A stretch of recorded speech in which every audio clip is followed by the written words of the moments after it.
Ahora la intervención va a ser de la doctora Petra Sánchez Mascaraque. La doctora Petra Sánchez Mascaraque, psiquiatra del Hospital Infantil Niño Jesús, Centro de Salud Mental de Coslada.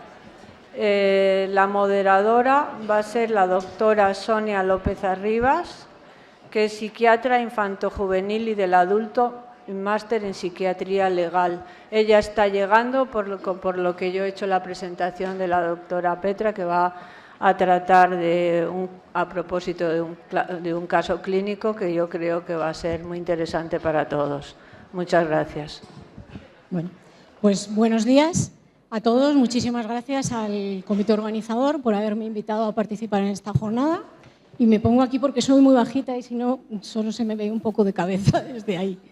Bueno, yo creo que lo que os voy a contar os puede interesar porque ya habéis oído la perspectiva de cómo llega un niño hiperactivo a una consulta de pediatría, a una de neuropediatría y ahora vais a ver cómo llega a una de psiquiatría infantil y mi aportación es muy sencillita porque lo que voy a hacer es contaros 4 casos clínicos, os voy a contar lo que yo hago, cómo los he valorado, cómo los he diagnosticado y cómo he intervenido, con una idea que quiero transmitir a lo largo de la exposición de estos 4 casos, que es que la hiperactividad infantil es un síndrome heterogéneo y que cada niño necesita un tratamiento individualizado a su medida, que yo creo que los ponentes anteriores ya han incidido. He preparado 4... ¡Ay, hola, Sonia! ¿Qué tal? ¿Cómo estás? Vale, entonces, yo he preparado 4 casos. Si tú ves que vamos mal de tiempo, me cortas y lo dejamos en 3. A ver si yo soy capaz. Esto que me han dicho que funcionaba bien. Vale. No. Ay, ¿por qué? ¿Por qué? Quiero ir a las anteriores. Bueno, da igual, no importa. Me pongo detrás. Espérate, a ver.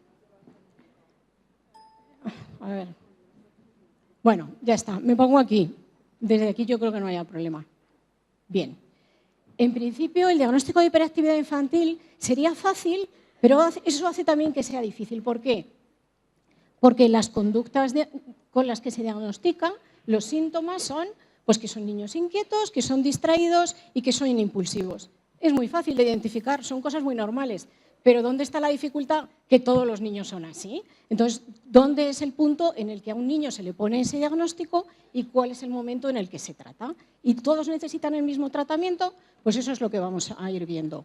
La idea de que es un síndrome heterogéneo en el cual la edad, el subtipo de trastorno que sea, si es inatento, si es mixto, la presencia o no de comorbilidad.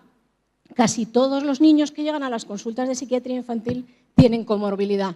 Los casos sencillos los llevan los pediatras y los neuropediatras, en lo que se refiere a la comorbilidad psiquiátrica, obviamente me refiero. Y la modalidad de tratamiento estará condicionada por estas cosas, ¿no? Entonces, esto es el TDAH a lo largo de la vida, a pesar de que algunos compañeros a veces me han discutido que no es un trastorno crónico, pues lamentablemente muchas veces sí que lo es. Y yo os voy a... Esto creo que ya muchos lo habréis visto, es de Barclay, que es para ver cómo los síntomas del TDAH van cambiando a lo largo de la vida. Y entonces, lo que yo os voy a contar son 4 casos clínicos en diferentes etapas de la vida, ¿no? Como sabéis, la evolución espontánea de la hiperactividad infantil es que la inquietud va a menos y la inatención y la impulsividad persisten. Y en general el pronóstico es peor, que eso también os lo quiero transmitir, cuando con lo que debuta y por lo que nos traen a la consulta al niño es por un problema de conducta que no por un problema de aprendizaje. Y también cuando de una manera muy precoz el niño ya tiene problemas en la relación con otros niños y sobre todo desde nuestro campo cuando nos encontramos familias en las que existe una importante conflictividad familiar. A ver. Bueno, esto es toda la comorbilidad, que no voy a insistir en ello, pero... Y esto es el tratamiento multimodal, que como decía Javier Correas, no quiere decir que todo niño hiperactivo necesite esa batería de intervenciones y precisamente mis casos clínicos es para que veáis en cada uno de ellos dónde ponemos más hincapié en nuestra intervención. Y ya empezamos, estos son los 4 casos clínicos, ¿vale? Uno va a ser un niño en la edad de preescolar que debuta con un problema de conducta. El otro es una niña adolescente, una niña de 17 años, que la traen a la consulta en el otro extremo, muy mayor, para un psiquiatra infantil, con 12 años, y es por un problema de aprendizaje. El otro es el más típico y en el momento en que nos lo suelen traer a la consulta para diagnosticar. Es un niño en edad escolar con problemas de aprendizaje y de conducta. Y el último es un niño con una comorbilidad severa, con problemas de conducta. Es el peor caso, es el de peor pronóstico, es el más psiquiátrico. Bueno, entonces, en el momento que me separo, no va. Entonces me voy a tener que poner aquí, yo creo. Porque es que al final, si no, espérate a ver si desde aquí veo.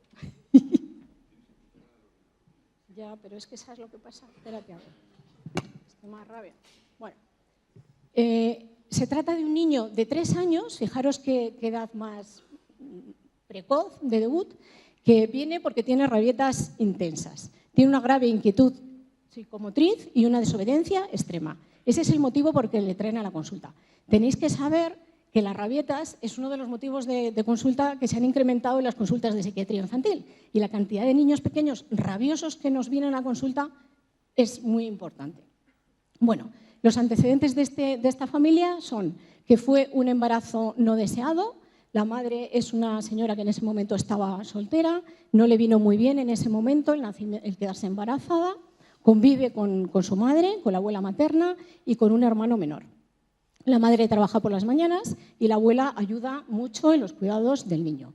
El padre es un señor que colabora económicamente, le ve con cierta frecuencia y ayuda en los cuidados del niño. En los antecedentes personales, pues fue un embarazo muy complicado. La mamá estuvo todo el embarazo vomitando y además presentaba unos altísimos niveles de ansiedad porque ella en ese momento no se consideraba preparada emocionalmente para lo que le había caído, ¿no? El parto no hubo ningún problema, fue a término y sin ninguna complicación. Pero luego fijaros, en el periodo neonatal, que es el primer mes de vida del niño y en los primeros meses de su vida, ya se detecta un problema. Y es que la mamá no se hace con el niño. Es un niño que te cuenta que era llorón, irritable, que la madre no consigue establecer las rutinas normales de los niños, de comida, de sueño. No se produce esa sintonía, esa sincronización de la que hablamos los psiquiatras infantiles con su bebé. Es un niño que nace con un temperamento muy difícil. En lo que se refiere al desarrollo de empezar a andar, a hablar, todo eso ha ido normal, no ha habido ningún retraso adolescente en el... Vale. ¿Cuál es la psicopatología entonces que presenta este niño cuando yo le veo en la consulta? Pues tiene una inquietud extrema que le pone en situaciones de riesgo, de peligro, tiene una impulsividad que le lleva a tener conductas agresivas. ¿Cómo son las conductas agresivas en estas edades? Pues que lo que primero que pilla lo tira, arroja objetos, muerde, pega, con 3 añitos. Tiene unas rabietas intensísimas, duerme muy mal, es muy selectivo con las comidas, solo come lo que le gusta, no obedece a órdenes sencillas y tiene unos desafíos, insultos y conductas agresivas, este punto solo con la madre y con la abuela, espectaculares, palabrotas, las muerde, las pega, les dice no me da la gana, etcétera, etcétera, etcétera, con 3 años. Y empieza por esto también a tener problemas con los niños porque los niños le huyen, le rechazan. Es un niño que no sabe respetar los espacios, se echa encima de ellos, les empuja y también ha empezado a pegarles. Uy, creo que me he hecho con esto. Como sabéis, para poder hacer los diagnósticos en los niños tenemos que comparar la conducta en otros entornos. Y entonces pues yo exploro. Esto es lo que me cuenta la madre. ¿Qué pasa con el padre? El padre coincide con que es un niño muy inquieto, pero que con él no es agresivo. Llamamos a la maestra para ver qué pasa en el colegio. Yo prefiero, en casos graves, más que los cuestionarios, prefiero hablar con la maestra, ¿no? Bueno, pues ella nos dice que es un niño súper inquieto, que le está costando mucho más que a otros niños de su edad el que esté quietecito, sentado, más o menos adaptado al aula, pero que ella no tiene, bueno, un grandísimo problema en controlar su conducta, que desde luego a ella no le habla así de ninguna de las maneras. Y fijaros qué observación más interesante esta profesional, lo que le preocupa es la actitud de la madre hacia el niño. En el parque, porque es una señora que cuando habla del niño solamente incide en lo negativo, que el niño es súper inquieto, que el niño es agresivo, que el niño le va a destrozar la vida, que le va a ser imposible rehacer su vida con un niño tan inquieto, que no va a ser normal, hasta llega a decir que va a ser un delincuente, ¿no? Entonces la maestra nos hace esta apreciación. Y luego otro entorno es en el parque, entonces pues los niños le huyen, se echa encima de ellos, no respeta turnos, empuja, pega y empieza a tener problemas en su socialización que son que ya no le invitan a los cumpleaños. En la consulta se muestra muy, muy inquieto, pero no es para nada agresivo y además tiene una cosa muy bonita y es que es un niño súper cariñoso. Enseguida nos conoce por nuestro nombre, nos saluda, nos da un besito. Hola, Petra, sale corriendo, se le oye llegar, pero bueno, para nada esa visión de la madre. Bueno, pues los problemas de conducta en la edad preescolar tenéis que saber que pueden ser precursores de una hiperactividad infantil, pero también pueden ser precursores de otro trastorno que se llama negativista desafiante, pueden ser precursores de un problema de conducta, pueden ser el resultado de problemas en la relación, en la interacción padres-hijos, que también en este caso clínico vemos que los está habiendo, la madre no se sabe hacer con este niño. Y en esta edad los problemas de atención no son relevantes. O sea, con 3 años no nos lo traen porque suspende, nos lo traen porque es que se porta muy mal. ¿Cuál es la valoración clínica? Yo me he formado así. Lo primero que me hago es mi esquema y mi valoración clínica de este caso, ¿no? Bueno, pues es un niño que es muy inquieto, con la mamá y con la abuela se porta fatal, en el colegio con un ambiente estructurado mejora muchísimo su conducta. Con el padre, bueno, es inquieto, pero no tiene esa agresividad. Y hay una coincidencia de todos los informadores, es que es muy inquieto y muy impulsivo. En lo que no hay coincidencia es en la agresividad, en los desafíos, en esas cosas tan feas. Y me llama la atención, que ahora os voy a hablar un poquito de esto, del estilo educativo de la madre y sobre todo de la visión negativa que tiene del niño.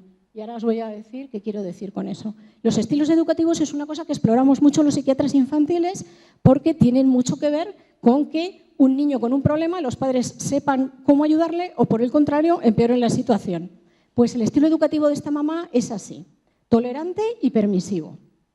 Se basa en gritos, insultos, amenazas y cuando ya no puede con él, le arrea un tortazo.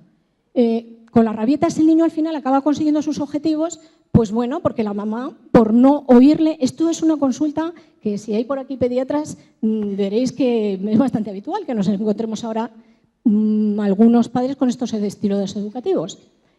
Por otro lado, el niño recibe estos comentarios negativos constantes de, bueno, es que eres malísimo, es que no aprendes, es que eres tonto, no aprendes como los demás niños, etcétera, etcétera. Delante del niño, otra cosa que a veces nos encontramos con estos papás, verbaliza tranquilamente, es que yo contigo no puedo, este tipo de comentarios, ¿no? Fijaros así cómo vamos a conseguir tener un modelo de autoridad delante del niño. Estos son los estilos educativos parentales. Bueno, esta es la clínica que puede tener un trastorno por déficit de atención con hiperactividad en estas edades y veréis que este niño, bueno, pues puede que lo tenga, ¿no? Porque normalmente los diagnósticos se hacen a los 5 o 6 años, pero en los casos graves se puede adelantar el diagnóstico antes, ¿no? Rabietas lo tiene, explosiones afectivas lo tiene, conductas negativistas desafiantes lo tiene, relaciones padres-hijos alteradas, que puede ser bidireccional, ¿eh? O sea, en este caso es verdad que la mamá tiene problemas, pero también es verdad que te puede tocar un niño tan sumamente inquieto, impulsivo, que haga que tus competencias como madre se vean menoscabadas y realmente esa interacción quede afectada, ¿no? Puede haber un retraso en la capacidad del niño para incorporarse al colegio, porque si los niños pueden ir con 3 años y se saben controlar, a lo mejor en estos niños se tarda un poco más en adquirir eso y por eso les mantiene un añito más a lo mejor en la escuela infantil. Puede haber un retraso en el desarrollo, hablamos de niños que están más inmaduros, no os oiréis hablar, no era el caso de este niño, había una inmadurez en el control emocional, pero no una inmadurez en otros hitos evolutivos. Y es muy importante para el diagnóstico la observación directa del niño y la evaluación de los padres. ¿Cuál es entonces mi impresión clínica? Pues que sí que puede ser un debut precoz de una hiperactividad infantil, pero que además hay un estilo educativo inadecuado y hay problemas en la interacción madre-hijo. Y ahí ya tengo las 3 líneas en las que yo me baso para intervenir con este niño y con esta familia. Con estas 3 cosas, pues a ver qué se puede hacer. Bueno, pues en un modelo biopsicosocial que sabéis que se utiliza en psiquiatría infantil para la comprensión de la etiopatogenia de todos los trastornos psiquiátricos, podríamos encontrarnos que aquí puede haber un componente de herencia. La mamá de este niño, no os lo he dicho, pero la abuela me dijo desde el primer momento que de pequeña era muy parecida. Y es una señora que ha tenido bastantes problemas a lo largo de su vida. También me dijo que estaba en ese momento la pobre en tratamiento por depresión. Complicaciones pre y perinatales también se pueden dar en los niños con un debut precoz de hiperactividad. No era el caso de este niño, todo había ido bien. Temperamento temprano del niño difícil, sí que lo tenía. Y el ambiente familiar con falta de límites y cierta confusión, pues también lo tenía. Bueno, esto lo pasamos, que es un poco, me gusta porque se ve todo lo biológico, neuropsicológico y ambiental para la comprensión del TDAH. ¿Cuál es el tratamiento de la hiperactividad infantil en edades preescolares? Pues fijaros, en estas edades adquiere una especial relevancia no tanto lo farmacológico, sino la parte de psicoeducación. Explicarle a la mamá que su niño tiene este problema, que no es que sea malo, que tiene este problema. Entrenar a los padres en conceptos básicos de terapia de conducta. Ya nos hemos pasado la psicoeducación. Le explico lo que tiene y ahora le explico cómo tiene que hacerlo. Y os diré un poquito cómo se hace. Es muy sencillo. Son cosas, francamente, de sentido común. Se hace una intervención familiar que en este caso hay que hacerla porque esta señora ha atribuido a su hijo cosas que no son y esto hay que trabajarlo. Esto es una intervención ya psicoterapéutica más especializada. La medicación en estas edades, fijaos, está fuera de ficha técnica, como nos pasa en pediatría y en muchísimos otros trastornos, pero eso no quiere decir que no se pueda utilizar. Pero no de primera entrada. La utilizamos cuando todo esto no ha sido suficiente y las cosas no van bien. Entonces, solamente damos medicación de entrada si hay conductas de riesgo para el niño, porque por esa impulsividad le pongo en situaciones de riesgo, o si el niño tiene riesgo de maltrato. Os digo esto porque sabéis que uno de los factores de riesgo de que un niño reciba maltrato infantil es que sea muy hiperactivo. Entonces, bueno, este niño, hombre, no era para tanto, pero que le puse medicación. En estos casos, la diana terapéutica no es el aprendizaje, es la conducta y la socialización. Que el niño no quede marcado desde tan pequeñito como niño problema, estigmatizado, el que se queda solo en el recreo, el que no le invitan a los cumples, el que está recibiendo todo el rato comentarios negativos y todo el rato castigado. ¿Por qué el tratamiento farmacológico es verdad que en muchas ocasiones es menos eficaz y tiene menos efectos secundarios? Pues probablemente porque la corteza prefrontal, que es la zona del cerebro donde actúan los psicoestimulantes, pues no ha madurado. Pero vamos, quiero deciros que sí que se utiliza. Sí que se utiliza también. ¿Qué hice yo con esta familia? Primer punto, entrevistas conjuntas con los padres para intentar unificar criterios educativos. Esto, que parece muy sencillo, en nuestra práctica clínica, cuando hay padres separados y con conflictos, es lo más difícil de todo, porque no se ponen de acuerdo. Y la mamá tenía una verdadera dificultad para reconocer lo que ella no estaba haciendo bien. Suprimir, fijaros qué cosas que parecen de parvulito y que dices, bueno, que haya que decir esto, pero es que decir esto y que te hagan caso cambia mucho las cosas. Suprimir castigos físicos, insultos, gritos y amenazas que nunca se cumplían, por cierto. Empleo de retirada de atención como castigo y en vez de estar castigando y utilizar esa palabra a todas horas, utilizar el término que cambia mucho las cosas, pérdida de privilegios. Si tú hoy durante todo el día, y además en un caso como este, limitarlo a cosas muy sencillitas. Nunca le vamos a decir te portas bien, que eso un niño no lo entiende. Si hoy vamos al parque y no muerdes a ningún niño, empezamos así por lo más básico. Cuando llegues a casa, pues vamos a jugar un rato juntas, porque de verdad no creo que sea bueno el premio que se está utilizando, que es la tablet, porque es que esto está siendo un desastre. Intentar que sea otra cosa, que no sea ni la tablet ni la televisión. El siguiente, bueno, entonces se le recomienda a la mamá también que pase más tiempo con el niño, pero un tiempo de ocio, de jugar, no de estar todo el rato regañándole al niño, ¿no? Y esto es importante para que la interacción entre los dos no sea solamente esa. Se hace un trabajo, que este ya es un trabajo más especializado, con la madre para intentar desmontar esa visión tan negativa del niño que corresponde a problemas que probablemente son de ella y que tiene que abordar de otra manera y en otro sitio. Entonces, esto nos fundamentamos confrontándola con que ella es la única que nos ha ofrecido esa visión tan negativa del niño. La maestra habla con cariño, nosotros hablamos con cariño, el papá habla con cariño. Se derivó a servicios sociales para buscar apoyos extraescolares que sirvieran de descanso, de alivio de esta mamá y yo le puse metilfenidato, que sabéis que es a dosis bajitas. ¿Por qué os he traído este caso? Porque, pues fijaros, porque si nosotros ahora vamos viendo los factores de mal pronóstico de hiperactividad infantil, este niño con 3 añitos ya tiene muchos. Mirad, predominio de la hiperactividad e impulsividad, lo tiene. Debut precoz con conductas agresivas, lo tiene. Vínculos familiares débiles, lo tiene. Falta de límites claros. Ambiente familiar conflictivo. Violencia familiar aquí no había, pero sí había una falta de límites, la abuela metiendo baza, desautorizando a la mamá, ¿sabéis? Un poco confuso todo. La presencia de psicopatología familiar. La madre estaba en tratamiento con depresión y muy probablemente esta señora también haya sido o es hiperactiva.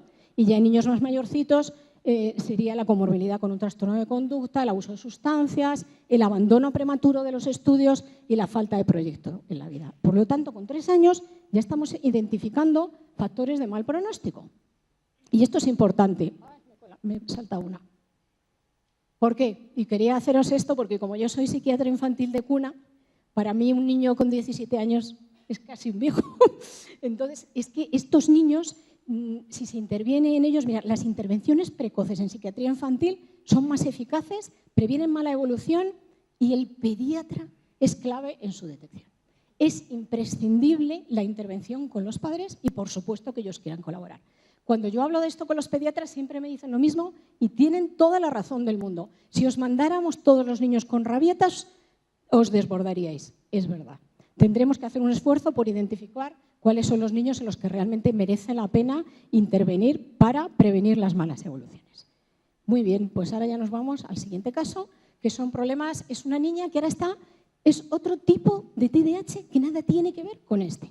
Es una niña que tiene una adolescente que es niña, y esto es una cosa importante que lo va a diferenciar, de 17 años que acude a consulta con 12 años, fijaros qué mayor, y viene en esta ocasión por problemas de rendimiento académico y de aprendizaje, no por problemas de conducta que no aparecen en absoluto.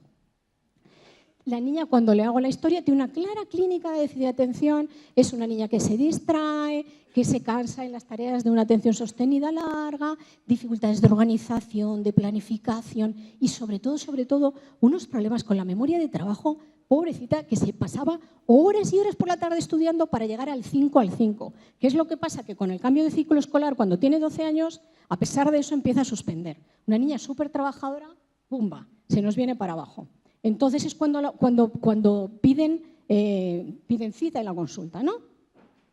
Además de tener este problema de déficit de atención muy importante, tiene una mala progresión en el aprendizaje de la lectura y dificultades de comprensión lectora, sumando a lo anterior. Temperamentalmente no tiene nada que ver con el otro niño, que era un niño impulsivo, inquieto. Esta es una niña inhibida, tímida, insegura, miedosa, con mucho temor al fracaso y una baja autoestima, muy probablemente forjada por la cantidad de horas de esfuerzo que tiene que hacer para unos rendimientos académicos pues muy justitos. Pero, puntos fuertes, muy trabajadora y resistente al desaliento. En ese momento presentaba, aparte de los problemas en el aprendizaje, múltiples rituales de repasar y comprobar. Los rituales son conductas que hacen los niños de manera repetitiva para tranquilizarse. Y si son muy graves, es una enfermedad que se llama trastorno obsesivo, que no era el caso de esta niña. Y dolor abdominal y cefaleas que, curiosamente, desaparecían en periodo escolar y durante las vacaciones. Por lo tanto, yo interpreté que eran síntomas funcionales, que eran somatizaciones, que tenían que ver con el estrés crónico mantenido que era para esta niña llegar a los rendimientos que requería el colegio, ¿no? Nunca había tenido problemas de conducta. Al contrario, una niña pues muy buena. Esto nada, me lo paso, que son los ítems de tal.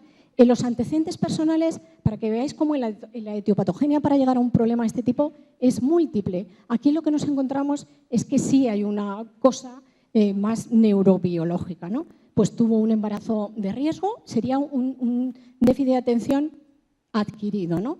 Por una insuficiencia placentaria, el parto prematuro, le hicieron una cesárea, hubo sufrimiento fetal y bueno, la niña ha arrastrado un retraso madurativo global en el desarrollo, ha tenido los hitos evolutivos un poquito más despacio que los demás niños, pero es una niña con una inteligencia normal, ¿eh? Esto quiero que quede claro, que necesitó ir al logopeda porque tardó en empezar a hablar y que además tiene este problema que os digo de la dislexia, ¿no? Le ha costado mucho aprender a leer. La familia, nada que ver con el otro perfil de familia, es hija única, los padres entienden las dificultades de su hija y la apoyan, la madre es una mujer totalmente volcada con su hija, que siempre ha estado ahí ayudándola a subrayar, a hacer resúmenes, a preguntarle la lección, etcétera, etcétera, etcétera, hasta que ha llegado un curso en que han caído las dos agotadas, ¿eh? Muy importante, fijaros que muchas veces para el diagnóstico decimos, bueno, para poner el tratamiento es cuando empiezan a suspender. Aquí no suspendía, pero yo si lo hubiera visto antes también le hubiera puesto tratamiento, porque no puede estar una niña de esa edad 4 horas estudiando por la tarde, vamos, es un disparate. El estilo educativo de los padres es dialogante, no discrepan entre ellos y en esa familia hay un clima de confianza y cariño. Los diagnósticos son, ¿cuántos? ¿10? Sí. Pues tiene un subtipo inatento, tiene una dislexia y tenía síntomas de ansiedad en probable relación al estrés escolar. Este es el tratamiento que recibió. En este caso, igual que en el primer caso, hay que hacer muchísimo hincapié en el trabajo con la familia. En este, lo que necesitaba mucho es el apoyo del colegio, que lo hizo muy bien. Se les hicieron las adaptaciones curriculares, que fueron siempre no significativas. Y, bueno, pues una psicoterapia para mejorar su autoestima y quizá cierta sobreprotección que había con la niña. Y esta niña es paciente mía, está haciendo segundo de bachillerato, quiere hacer magisterio y está estupendamente. El TDAH en las niñas es distinto. Me lo voy a pasar un poco deprisa porque es que si no, no me da tiempo y los otros son muy interesantes también. Pues resulta que en las niñas que debutan, no que debutan, sino que, vamos a ver, sabéis que la hiperactividad infantil es mucho más frecuente en varones y que lo que suele dar más precozmente la alarma en las aulas, es verdad que es el aprendizaje, pero también es la conducta. Y la conducta no pasa desapercibida, enseguida se pilla. Pero cuando el problema es en una niña, un problema de atención, muchas veces permanece enmascarado. ¿Y por qué permanece enmascarado? Pues porque las niñas, o este tipo de niñas, son muy trabajadoras y entonces están encubriendo sus déficits con un exceso de trabajo, a lo mejor también porque los padres de estas niñas en esta sociedad pues queda como menos mal ayudar a una niña que a un varón, no sé, el caso es que llegan más tarde y muchas veces no se les pone tratamiento, ¿no? Y muchas veces aparece una comorbilidad en estas niñas con ansiedad y depresión, pues no sé si es algo genético que va así unido o por este sobreestrés que supone para ellas la vida escolar diaria, ¿no? Y por lo tanto muchas veces se diagnostican más tardes, tal. Esta niña también tenía una dislexia y muy importante deciros que a los 11 años de edad el 62% de los niños con hiperactividad tiene un retraso de 2 años en el aprendizaje de la lectura, ¿eh? Las comorbilidades del TDAH con los problemas de aprendizaje no se deben de descuidar para pedir el tal. Esto lo voy a pasar. Esta niña, donde tenía más problemas era con su memoria de trabajo. Y ahora este es un niño que a mí de verdad me dio una alegría tratarle que no se lo podéis ni imaginar, ¿eh? De las veces que te alegras de haberte hecho psiquiatra infantil, aunque otras veces reniegas. Pero en este caso realmente fue muy agradable, porque llega un niño de 8 años derivado por su pediatra por problemas graves de conducta. Viene con la madre y su pareja actual, estos no vienen de otra comunidad autónoma y se trasladan a vivir aquí. Y entonces tiene una historia familiar brutal. Pues resulta que la madre ha sido víctima de malos tratos por parte del padre y cuando este niño tenía 9 mesecitos de edad, pues la mamá tuvo un traumatismo craneoencefálico severo tras una paliza, resultas de la cual tuvo una hemorragia cerebral, cayó en coma y cuando salió del coma, entre otras cosas, no se acordaba de que tenía un hijo. Fijaros qué manera esta criatura de venir al mundo. La madre ha tenido orden de alejamiento, el padre estuvo en la cárcel y tal, pero luego después el papá ha podido seguir viendo al niño y llevaba un año, cuando yo lo recibí, en tratamientos psicológicos intensivos por problemas de agresividad del niño que en todo momento se habían achacado a la imitación de las conductas paternas que este niño veía cuando estaba con su padre, un hombre violento, tal. Pero claro, la psicopatología del niño desde el primer día que a mí me lo cuentan, pues yo veo esto. Desobediencia, rabietas, se pone de pie en los muebles, los destroza, se tira de las sillas, no para de moverse, se cae, se le caen las cosas de las manos, se le cae la comida, en consulta le digo no toques eso y se lo acabo de decir, lo vuelve a tocar. En el colegio habla, interrumpe, no apunta los deberes, hace las tareas a lo loco, no respeta turnos, hace ruido, saca apuntada los lápices. Mentiras que se interpretan como que es un mentiroso y es un niño muy malo, pero las mentiras son que no le dice a su mamá que le ha mandado deberes, que no le enseña la agenda porque le han puesto una nota por portarse mal. Esas son las mentiras. Y luego conductas que viene con un informe de que tiene conductas de crueldad, que son que pega al perro y que le corta los bigotes al gato. Hombre, pero luego cuando hablas con el niño, tú te das cuenta que el niño no es consciente de lo que suponen los bigotes para un gato. O sea, es que realmente es un niño que va a lo loco por la vida. Entonces, ¿todo esto qué es? Pues es que este niño es hiperactivo. Vamos, yo. Entonces, ¿qué pasa? Bueno, pues que en la familia lo que se ha entendido es que se parece al padre y que imita al padre. Y entonces recibe mensajes del tipo, estamos hartos de ti, nos haces la vida imposible, por tu culpa nos vamos a separar. Bueno, este tipo de le amenazan con ir a vivir con su padre. Me pareció una clara clínica TDAH. Los síntomas se han atribuido siempre a circunstancias ambientales y nadie se había planteado poner medicación a este niño. Algo tan sencillo. Pues total, que vamos a pasar esto porque es que esto fue lo que hice. Desde luego le puse tratamiento farmacológico y también le puse risperidona, que habéis oído en alguna de las ponencias que lo usamos también para frenar la agresividad en estos niños. Por eso veis que llegan con metilfenidato y risperidona. Pautas tal, evitar amenazas, cambiar la visión del niño, Pero en este caso fue clarísimamente la medicación, porque me lo cité a los 15 días y mirar lo que me dijeron los padres. No lo entendemos. Es otro niño, hace caso y no ha vuelto a hacer ninguna maldad. Si es que no eran maldades, eran travesuras de niño hiperactivo. En el colegio, con el informe médico, que estaba yendo de pena a mora, le han aplicado las medidas adecuadas y está aprobando. Aparte, este niño tiene un problema emocional y es que es un niño con un vínculo inseguro con sus padres que habrá que tratar. Y yo, ¿cuánto me queda? ¿Qué me queda? ¿5 minutos o ni eso? Sí, pues entonces sí que nos da. Este es el último y es el peor. Luego pensé que lo tenía que haber puesto el primero para quedaros con el último que había ido también. Pero es que esto es como cosas que nos están llegando cada vez más a las consultas de psiquiatría infantil. Entonces es un niño que llega, es paciente mío, tiene 16 años, le conozco desde los 5 o 6 añitos, en que tenía una clínica clarísima de hiperactividad infantil, inquieto, desobediente, tal. Ningún problema de aprendizaje, un subtipo hiperactivo impulsivo con un cociente intelectual de 135. Es un chaval de altas capacidades que ha decidido utilizar su inteligencia para cosas que no han sido buenas. Con 6 años la clínica es TDAH, pero con 8 años aparece esto. Desafíos, retos, accesos de ira ante frustraciones, echa la culpa de todo a los demás, el profesor me tiene manía, me echan a mí toda la culpa y a mi hermano nunca le castigan, no admite errores, es mentiroso, rencoroso, siempre está enfadado, tiene problemas con los profesores porque tiene una actitud chulesca, así altiva. Ya empezó a bajar las notas porque no estudia. Esta clínica ya no es de TDAH, esto se llama trastorno negativista desafiante. Y cuando tiene 12 años, pues damos un paso más adelante. Pues ahora resulta que se ha vuelto un niño hiperexigente con la familia, la tiene tiranizada. Estos niños que salen en la tele, que o me compras una moto o te doy una paliza. Ha empezado con novillos, con fugas, ha falsificado las notas, le ha robado a la mamá la tarjeta para comprarse no sé cuántos, está teniendo conductas de acoso con niños pequeños y lo que es peor, cada vez se le ve más insensible, más frío.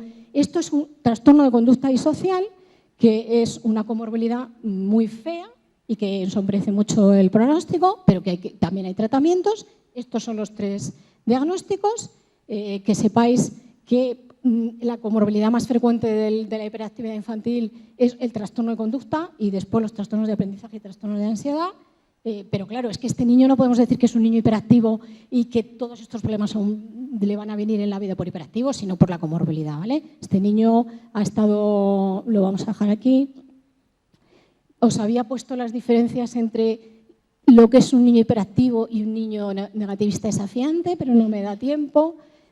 Y la valoración psicosocial del paciente, en estos casos hay que hacerla siempre porque no veáis qué cosas nos encontramos en estas familias. Estos padres llevaban en una guerra judicial desde que el niño tenía 3 años, con amenazas mutuas, con descalificaciones. El niño aprendió a chantajear, a manipular. Cada vez que no se sale con la suya, se va a la familia del padre, el padre denuncia a la madre. Ese tipo de dinámica que ha hecho que nuestras intervenciones muchas veces no hayan sido eficaces, ha pasado por todos los recursos terapéuticos de nuestro arco asistencial y ahora está en un centro residencial, la familia ha cedido la guarda y el niño ahora está mejor, ¿eh? Entonces, esta es la última que os quería decir.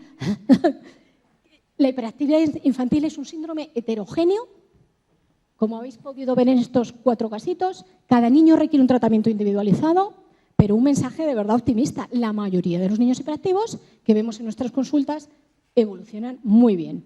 La hiperactividad de grado leve y sin comorbilidad tiene muy buen pronóstico y solamente un pequeño porcentaje va a tener una mala evolución que va a estar determinada por cómo es la familia y el grado de conflictividad que exista, porque haya un predominio de problemas de conducta graves y en la adolescencia, clarísimamente, con el inicio de consumo de drogas, hay que hacer ahí un trabajo de prevención muy serio porque los chavales hiperactivos que en la adolescencia empiezan a consumir drogas se tuercen y que la adolescencia es una etapa de riesgo en la que hay que tener mucho cuidado de no perder a los pacientes. Esto os lo digo, a nosotros no nos va a pasar porque trabajamos en continuidad, pero tal. Y os quiero opinar, este es el Centro de Salud Mental de Coslada, donde trabajo, y quiero dar las gracias al doctor Correas y a todo su equipo por el apoyo y a todos vosotros por vuestra atención. Primera pregunta, ¿el trastorno oposicionista desafiante se trata igual que el TDA en cuanto a medicación, psicoterapia, etcétera? ¿Cómo se distingue un trastorno de otro? Pues no, es que no me ha dado tiempo. Ay, tienes que...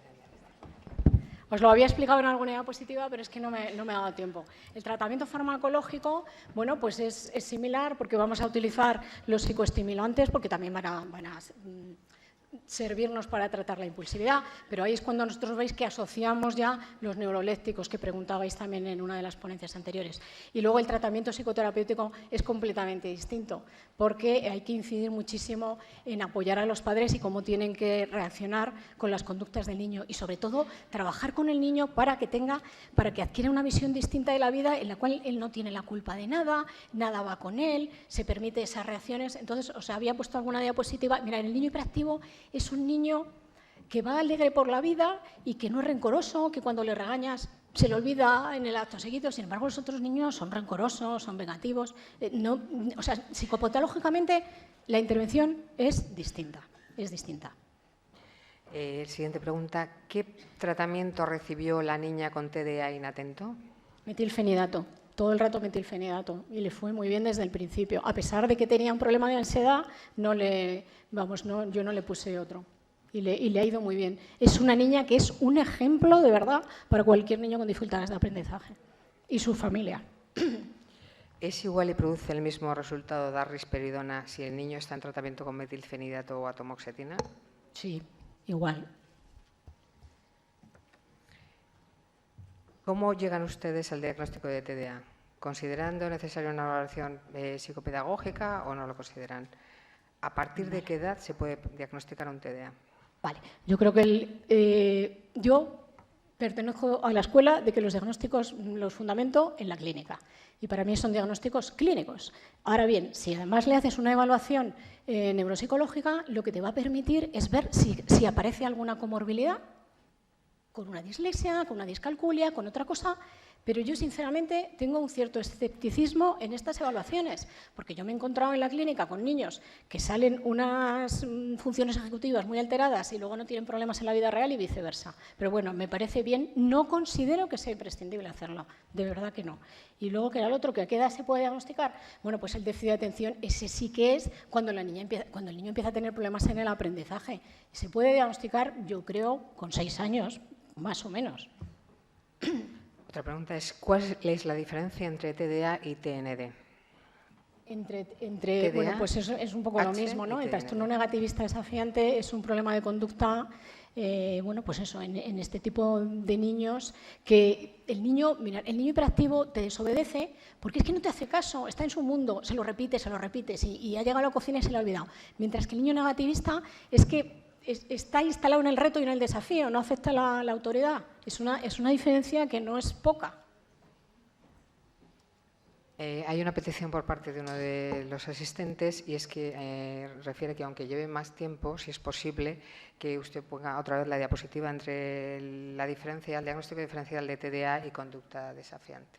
Claro, pero es que eso siempre pasa en esto, porque es que es verdad que muchas veces los niños que los padres estáis intentando hacerlo de la mejor manera posible y veis que no conseguís modificar la conducta del niño, es que no solamente que sea hiperactivo, es que también tiene ese otro trastorno. Y entonces ahí sí que vais a necesitar la ayuda de un especialista para ayudaros, porque además ahí la sensación que le produce a los padres de que lo estoy haciendo mal es tremenda. Pero os digo, si yo me lo llevara a mi casa, me pasaría lo mismo. Son niños muy, muy difíciles. Continuamos con las preguntas y ya las dos últimas preguntas, por favor. ¿Cómo tratar a un adolescente con TDA que no quiere ayuda? Vale, ahora, para la última, la más difícil. Bueno, pues lo que hay que intentar, lo que voy a decir igual no gusta mucho. Es que sea paciente mío desde pequeñito para que lo pueda entender. Porque claro, si te llega de repente un adolescente así a una persona que es un extraño y tal, convéncele tú de esto. Yo la verdad es que normalmente, si es un paciente tuyo, no se tienen problemas. Si es un paciente nuevo, yo lo que intentaría es que vea la repercusión que están teniendo sus problemas en su vida cotidiana, académica, social, con la novia, en casa. Y te tienes que ganar al niño y eso ya en nuestro trabajo es un arte. Muy bien. ¿Qué efectos tiene la marihuana con fármacos como el Elvanse y el Invega? Yo creo que eso es mejor que lo contestes tú, ¿no? Yo creo, mejor vosotros, ¿no? ¿Qué efecto tienes? Es que la marihuana...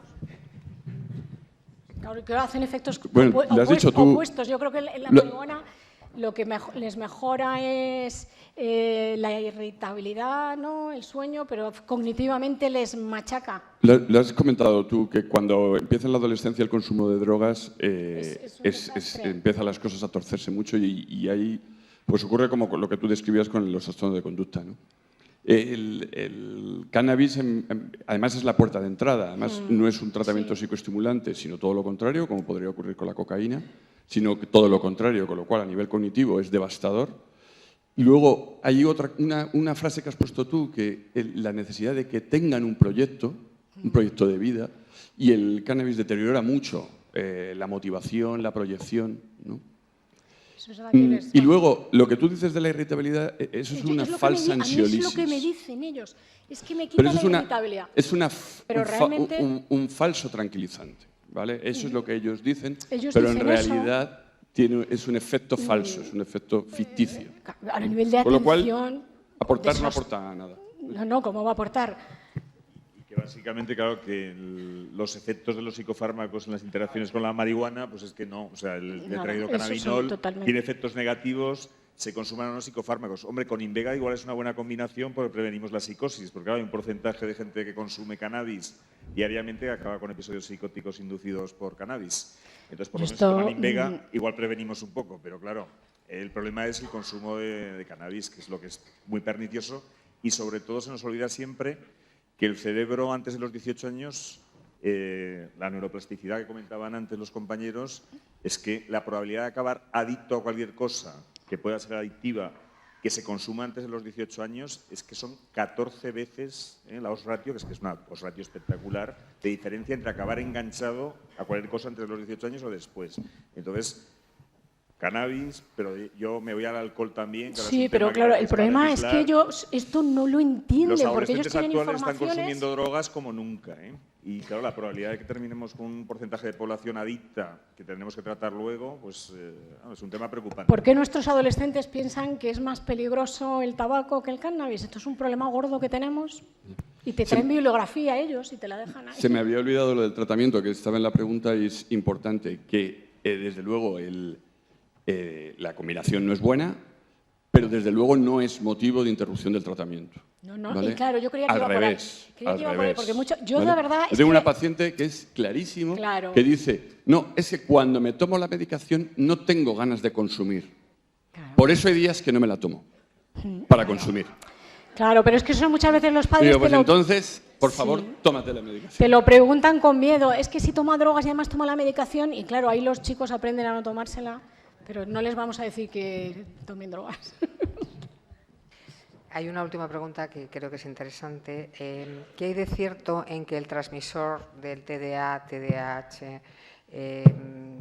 es el padre? Es como si fuera algo genético. Bueno, refiere que es padre de una niña con TDA y que desde su perspectiva, bueno, que de alguna manera también piensa que puede ser una transmisión y que se pueden hacer pruebas genéticas para determinar dicha transmisión. Yo, vamos, en lo que yo sé, no es que sea el padre, es que como es más frecuente en varones, pues lógicamente lo heredan de los varones, pero no por el hecho de ser varón, ¿no? No creo yo que de momento un estudio genético nos pueda aportar nada, a mí me parece, para el diagnóstico. Pues muchas gracias, doctora. Muchísimas gracias.